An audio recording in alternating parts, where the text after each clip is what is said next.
Hello বন্ধুরা, কেমন আছো তোমরা সবাই? আশা করবো সবাই খুব ভালো আছো, আমিও খুব ভালো আছি। সবাইকে জানাই নতুন একটা ভিডিওতে আবারও স্বাগত।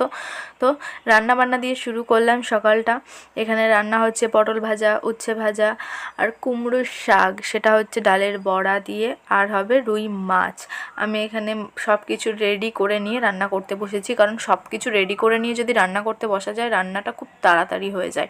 বড়া ভাজার পর অনেকটা তেল রয়ে গেছিলো কড়াইয়ে, সেই তেলেই আমি পটল ভাজা, উচ্ছে ভাজা এবং মাছ ভাজাটা করে নিয়েছি। তারপরে এখানে কুমড়ো শাকটা করছি। কুমড়ো শাকের মধ্যে আমি কোনো রকম কোনো মশলা দিইনি, মশলা ছাড়া হয়েছে।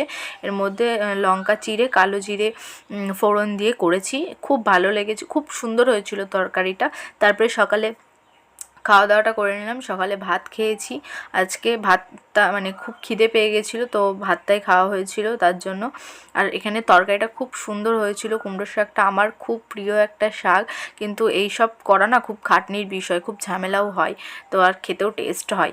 তারপরে স্নান করে চলে এসেছিলাম, সমস্ত কাজ করে। একটু বৃষ্টি পড়ছিল, বৃষ্টি আরম্ভ হয়ে গেছিলো। তারপরে ডাইরেক্ট চলে গেছি সন্ধেবেলাতে, মানে পরের দিনকে চুলটা ওয়াশ করব বলে, শ্যাম্পু করব বলে আমি তেল ম্যাসাজ করছিলাম।